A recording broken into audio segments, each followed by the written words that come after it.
Hello class, I hope you're having a wonderful day. So what I'd like to do is an additional problem over an object in free fall. And remember, when an object is in free fall, we're describing that the object really only is being influenced by the force of gravity. But in this situation, what we're going to do is have a negative y initial velocity. So we're actually throwing an object in the negative y direction, and it's going to accelerate towards the surface of the Earth at negative 9.8 meters per second squared. So let's go ahead and get started with the problem, and then what I'm going to do is draw a picture, and we're going to label some information on the picture, and then we will solve the problem. So let's go ahead and get started. So it says, you throw a ball downward from a window at a speed of 3.75 meters per second. Calculate the velocity of the ball when it hits the ground 14 meters below.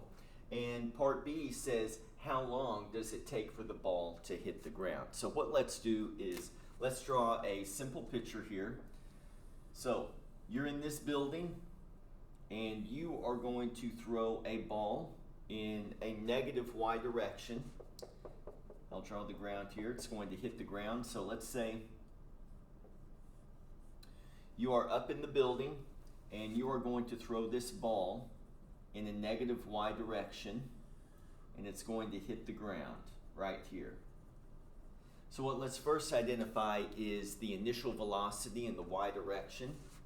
So initial velocity in the y direction is equal to a negative 3.75 meters per second.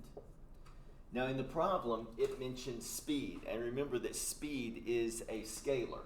But in the picture, when I'm labeling my diagram, I'm identifying this as velocity, and velocity is a vector, and remember, a vector shows both magnitude and direction. So our initial velocity in the y direction is a negative 3.75 meters per second. The problem tells us that the ball will hit the ground. So here we have a final velocity in the y direction, and I'm going to call this final velocity sub hit ground, just to be a little bit more descriptive. Well, we don't know what that is, but we do know the units need to be in meters per second. Okay? So calculate the velocity when it hits the ground when it's 14 meters below. So you throw the ball down with a velocity of negative 3.75 meters per second, and it hits the ground 14 meters below. So our change in displacement, and I'm going to use a subscript, hit ground, is equal to negative 14 meters. So remember that displacement is a vector, and the ball is hitting the ground 14 meters below, so that's negative 14 meters, okay? So to calculate the final velocity, what we're going to do is use the base equation. Final velocity squared is equal to initial velocity squared plus 2 times our acceleration multiplied by our change in displacement. Now what I want to do is add some subscripts here so we can be very specific about what's going on, okay? Now before we do that, we want to identify the acceleration due to gravity. Acceleration due to gravity is identified by lowercase g, and it's equal to negative 9.8 meters per second squared. And it's negative because our acceleration vector points in a negative y direction. So our final velocity when our ball hits the ground squared is equal to the initial velocity in the y direction squared plus 2 times the acceleration due to gravity multiplied by the displacement to hit the ground. Okay? So right here, final velocity to hit the ground squared is equal to, I have a negative 3.75 meters per second. We're going to square this value plus 2 times negative 9.8 meters per second squared times a negative 14 meters. Okay, let's get our calculator out. First thing I want to do is square this value here. So we know it's going to be between 9 and 16 here. So negative 3.75 squared is 14.0625. Now remember, not only are we squaring the numerical value, we're squaring the unit value. So meters per second times meters per second is meters squared per second squared, plus I have 2 times negative 9.8 meters per second squared is negative 19.6 times a negative 14. This will give me 274.4. And I have meters per second squared times meters, and algebraically we can write this as meters over 1.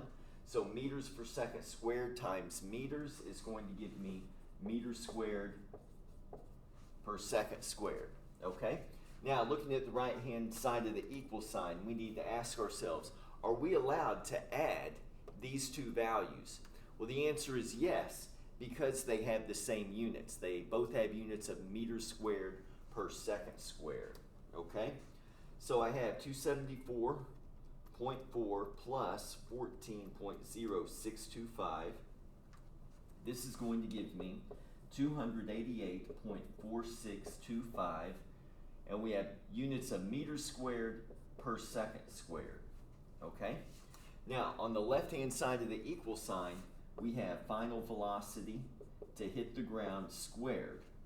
Well, we want to get rid of this squared value, and how we're going to do that is take the square root. But remember the old algebra rule that says what you do on one side you have to do on the other side. So I'm going to take the square root of both sides of the equal sign. When I take the square root of a value that's squared, they cancel out. The squared and the square root cancel out. So what I have is final velocity to hit the ground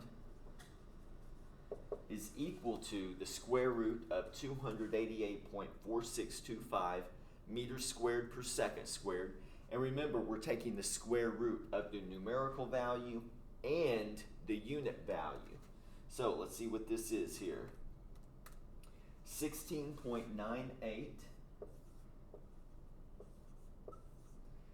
meters per second, okay? Now remember that velocity is a vector. So a velocity describes both magnitude and direction. So we're required to show direction. So if we look at our vector arrow, our arrowhead is pointing down in a negative y direction. So we can describe the direction by drawing a vector arrow pointing down. We can write the word down. We can write negative y direction, or we could simply add a negative sign, and that will describe the direction. So our final velocity when it hits the ground, our vector arrow is pointing down, so it's negative 16.98 meters per second. So I'm going to put a box around that because that is the answer to part A. So let's take a look at part B. I'm running out of room, so I'm going to erase this. So part B says, how long does it take for the ball to hit the ground? So what it's doing here is asking the amount of time. How long does it take for the ball to hit the ground? So what we're going to do is start off with our base equation. Acceleration is equal to the change in velocity divided by the change in time. So if I expand the numerator there, I have final velocity minus initial velocity, and we're dividing that by the time interval. And what I'm going to do is I'm going to be more descriptive. We're going to use this equation, but we're going to adapt it to our situation. And this is going to give me the acceleration of our ball is the acceleration due to gravity, because we're throwing it in a negative y direction. This is going to equal the final velocity when the ball hits the ground minus the initial velocity in the y direction. So this is going to be the velocity that you throw the ball in a negative y direction divided by the time to hit the ground. So what I'm going to do is multiply on both sides of the equal sign delta t to hit the ground, and on the right side our time will cancel. Time to hit the ground cancels, and we're going to multiply it over here. So what I have is the time to hit the ground multiplied by the acceleration due to gravity is equal to the final velocity that the ball hits the ground minus the initial velocity in the y direction.